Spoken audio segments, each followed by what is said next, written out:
اعوذ باللہ من الشیطان الرجیم،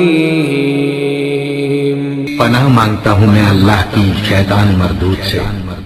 بسم اللہ الرحمن الرحیم۔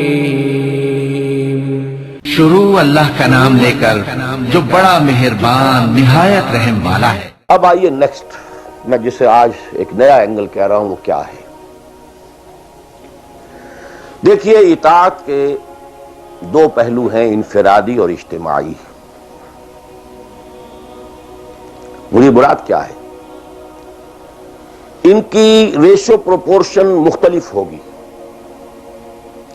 کوئی بہت آرگنائزڈ سوسائٹی ہے، اسٹیٹ کا کانسیپٹ ہے، اجتماعیت کا پڑھنا بہت بھاری ہو جاتا ہے، انفرادیت بہت محدود ہو جاتی ہے۔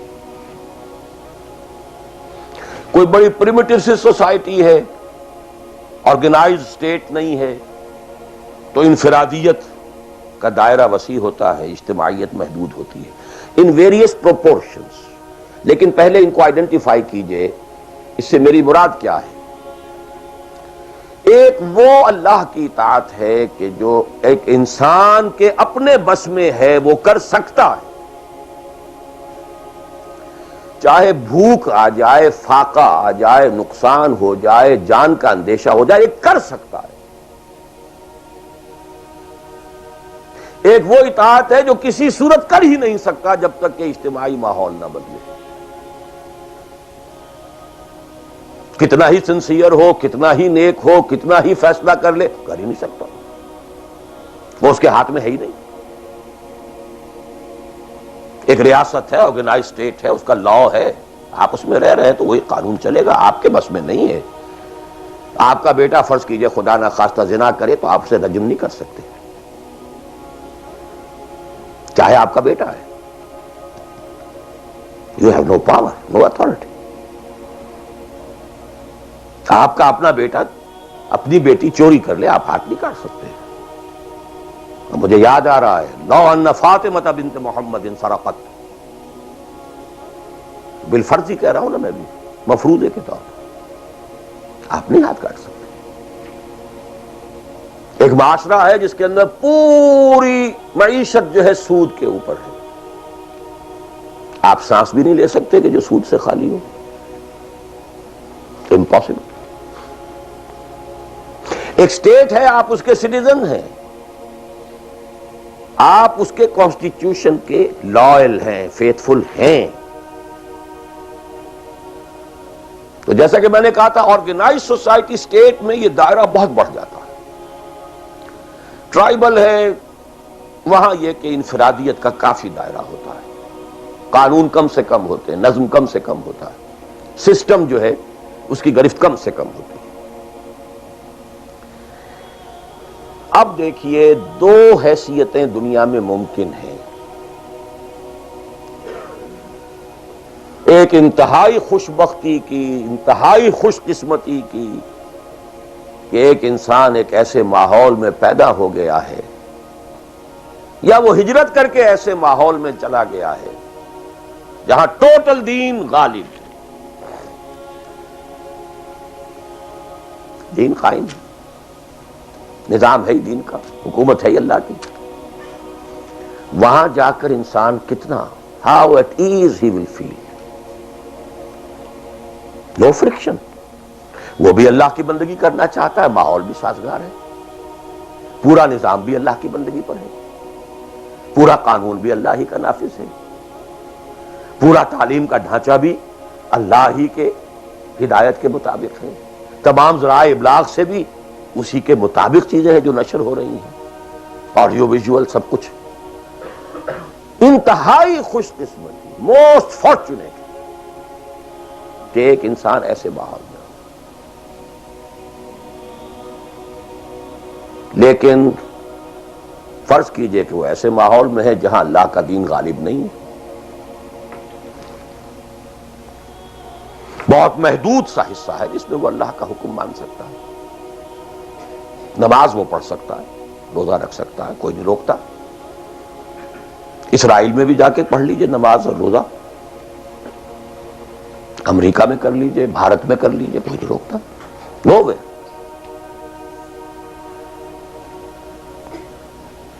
لیکن باقی ویرینگ ڈگریز میں ہوگا یہ کہ زندگی کا 75%، 80%، 50%، 60% وہ باطل کے قبضے میں ہے، تو وہ بھی تو 50%، 60% کافر ہے. Is a part and parcel of that environment, of that system. قرآن کے تینوں فتوے اس پر بھی تو لگ رہے ہیں. وَمَن لَّمْ يَحْكُم بِمَا أَنزَلَ اللَّهُ فَأُولَٰئِكَ هُمُ الْكَافِرُونَ وَمَن لَّمْ يَحْكُم بِمَا أَنزَلَ اللَّهُ فَأُولَٰئِكَ هُمُ الْفَاسِقُونَ وَمَن لَّمْ يَحْكُم بِمَا أَنزَلَ اللَّهُ فَأُولَٰئِكَ هُمُ الظَّالِمُونَ. وہی ظالم ہے، اور ظالم سے مراد مشرک. ان الشرک لظلم عظیم، وہی کافر ہیں. بتوں سے تجھ کو امید ہے، خدا سے نا امیدی. مجھے بتا تو صحیح اور کافری کیا ہے؟ کفر کہتے کسے؟ وہی تو فاسق ہیں، ناہنجار ہیں، باغی ہیں. ویرنگ ڈگریز کے اندر جتنا بھی اس نظام کی گرفت ہے، اس درجے میں ہر وہ شخص کافر اور ظالم اور مشرک ہے جو اس ماحول میں رہ رہا. ان دونوں حالتوں میں دین کے تقاضے بالکل ایک دوسرے کے برعکس ہو جاتے ہیں. اب یہ پوائنٹ ہے جو میں چاہتا ہوں آج I want to hammer it.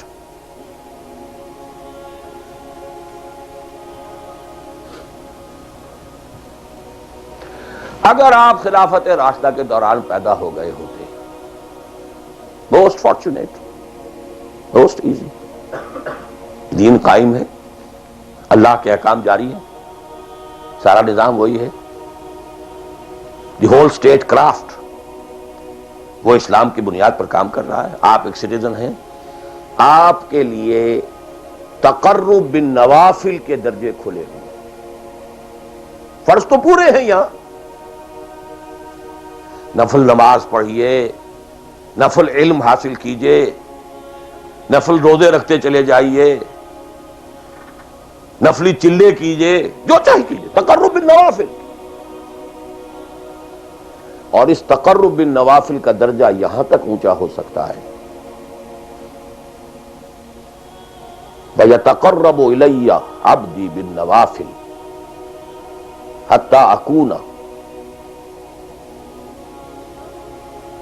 میرا بندہ نوافل کے ذریعے سے میرا تقرب حاصل کرتا جاتا ہے، کرتا جاتا ہے، کرتا جاتا ہے، یہاں تک کہ میں اس کی آنکھیں بن جاتا ہوں جن سے وہ دیکھتا ہے، اس کے کان بن جاتا ہوں جن سے وہ سنتا ہے، اس کے ہاتھ بن جاتا ہوں جن سے وہ پکڑتا ہے، اس کے پاؤں بن جاتا ہوں جن سے وہ چلتا ہے. حدیث قدسی، اور سارے وہابی بھی مانتے ہیں اس کو، یہ نہ سمجھیے کہ یہ کسی صوفی کی بڑھ ہے. حدیث صحیح عند کل المحدثین. اللہ ہاتھ بن جاتا ہے آپ کا، اللہ پاؤں بنتا ہے آپ کا، اللہ آنکھ بنتا ہے آپ کی، اللہ کان بنتا ہے. یہ بہت اونچی بات ہے، بہت اونچی بات ہے، بہت اونچی بات ہے. لیکن یہ تقرب بالنوافل کا درجہ کہاں آئے گا؟ جہاں آپ ایک اسلامی نظام کے تحت سانس لے رہے ہیں، جہاں وہ اسلامی نظام نہیں ہے. پہلا فرض تن من دھن اس نظام کو بدلنے کے لیے لگا دینا. اگر یہ نہیں ہے تو نماز نہیں ہے، منہ پر دے ماری جائے گی. میں جو کچھ کہہ رہا ہوں علی وجہ البصیرت کہہ رہا ہوں، میری پوری زندگی کے مطالعے کا نچوڑ ہے. نماز منہ پر دے ماری جائے، روزے منہ پر دے مارے جائیں. You reconcile yourself to that system جو میری بغاوت کے اوپر مبنی تھا.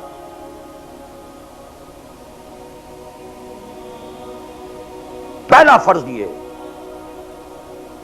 تن من دھن. You can not reconcile with that system. You cannot accept that system.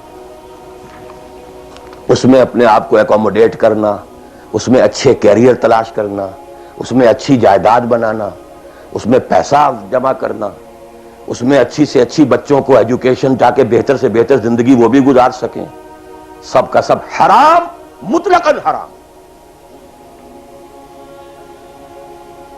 پہلا کام یہ ہے اپنی جان، اپنا مال، اپنا تن، اپنا دن سب اللہ کے دین کے لیے خرچ کرو. سبسسٹنس لیول کے اوپر صرف جان کو باقی رکھنے کے لیے جو ناگزیر ہے، that is allowed, nothing more. This is the point, crucial point. اب ہمارے سامنے حدیثیں ہوتی ہیں اور وہ سارے فضائل کی کتابیں ہیں اور یہ ہیں جن کا تعلق اس ماحول سے تھا جب کہ دین قائم ہو چکا تھا. اس کانٹیکسٹ میں باتیں ہو رہی ہیں، نفل کی بات ہو رہی ہے اور قیام اللیل کی بات ہو رہی ہے اور جو ہے ختم قرآن کی بات ہو رہی ہے، اور اگر فجر کے بعد بیٹھے رہے مصلی پر اور 2 رکعت پڑھ کر اٹھے جبکہ سورج نکل چکا ہے تو اب یہ اتنا اونچا سوال. یہ ساری باتیں، all these things become absolutely irrelevant. The deciding factor is دین غالب ہے، ٹھیک ہے، چلو نوافل کی طرف، قرات کی طرف چلو، جتنا آگے سے آگے. یتقرب الی العبد بالنوافل، ورنہ تقرب بالفرائض پہلے فرض کرنے ہوں گے، اور فرضوں میں پہلا فرض جہاد ہے. Now please note this word. جہاد اصل میں اس جد و جہد کا جامع عنوان ہے، your struggle against that system. لہذا انما المؤمنون الذين آمنوا بالله ورسوله ثم لم يرتابوا وجاهدوا باموالهم وانفسهم. Integral part of the definition of a مومن.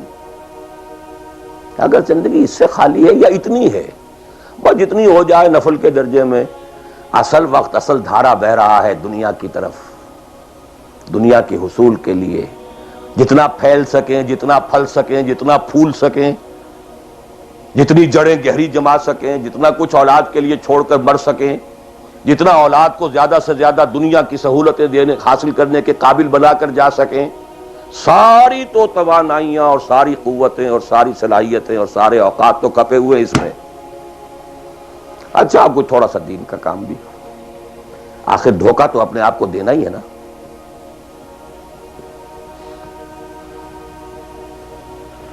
قسمت فروش عورتیں بھی تو کالے کپڑے پہن کے جلوس میں نکلتی ہیں تازیوں کے، اور سبیلیں لگاتی ہیں اور مسجدیں بناتی ہیں. They have to deceive themselves. ڈاکو لوگ نہایت سفاک یتیموں اور بیواؤں کی سرپرستی کرتے تھے. ہمارے معاشرے میں جو بستہ الف بستہ بے کے غنڈے ہوتے ہیں ان کے ہاں بھی نیکی کا، پن کا، خیر کا کھاتا ہوتا ہے. اسی طرح کچھ مذہبی ایکٹیویٹی ہے. اصل شے یہ ہے کس ماحول میں رہ رہے ہیں. بہت خوش قسمت ہوتا میں اور آپ، پھر آپ اچھے سے اچھا پہنتے، کوئی اعتراض نہیں، اچھے سے اچھا کھاتے. قل من حرم زینۃ اللہ التی اخرج لعبادہ والطیبات من الرزق. خلافت راشدہ میں آپ رہ رہے ہیں، آپ حلال ذریعے سے کما رہے ہیں، آپ بہت اچھا کھائیے، بہت اچھا پہنیے، بلکہ اللہ چاہتا ہے کہ اس کی نعمت جو اس نے تمہیں دی ہے وہ تم پر ظاہر ہو. لیکن پلیز نوٹ دی کانٹیکسٹ. دین مغلوب ہو اور آپ اچھا پہننے اور اچھے کھانے کی فکر میں ہو. مجھے جملہ یاد آ رہا ہے حضرت ابو بکر کا رضی اللہ تعالی عنہ.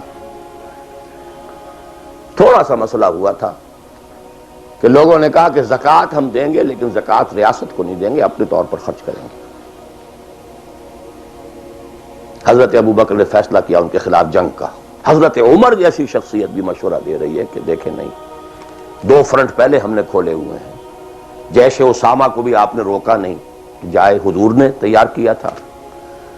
پھر جو مرتدی ہو گئے، کسی اور کو نبی مان لیا، ان کے خلاف تو جنگ کرنی ہی کرنی ہے. لیکن یہ تو صرف نماز بھی پڑھ رہے ہیں اور یہ زکوٰۃ کا بھی انکار نہیں کر رہے، صرف ہمیں نہیں دے رہے ہیں. تو ان کے ساتھ ذرا مصلحت کا تقاضا یہ ہے کہ کچھ نرمی کی جائے. ان کے بڑے پیارے الفاظ تھے، ایبدل الدین وانا حی. کیا دین میں تغیر کیا جائے گا جبکہ ابھی میں زندہ ہوں؟ خدا کی قسم اگر یہ حضور کے زمانے میں زکوٰۃ کے اونٹوں کے ساتھ ان کے باندھنے والی رسی بھی دیتے تھے، اور اب اگر یہ کہیں گے کہ اونٹ لے جاؤ رسی نہیں دیں گے، تب بھی میں قتال کروں گا، اور خدا کی قسم کوئی میرا ساتھ نہیں دے گا تو میں اکیلا جاؤں گا۔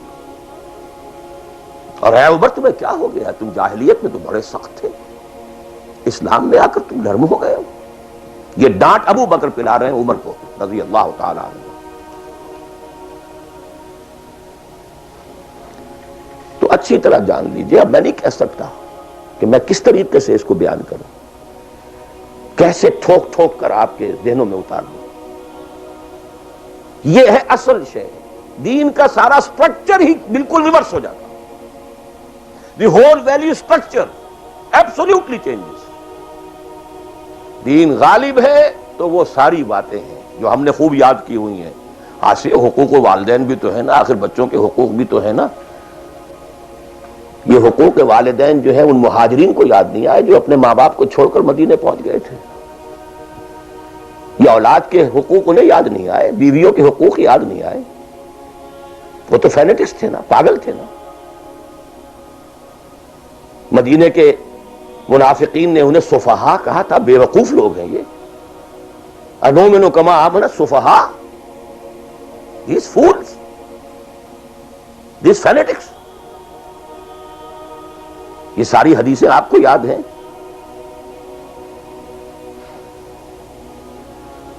فرق ہے، اسلام غالب ہے تو مسئلہ کچھ اور ہے۔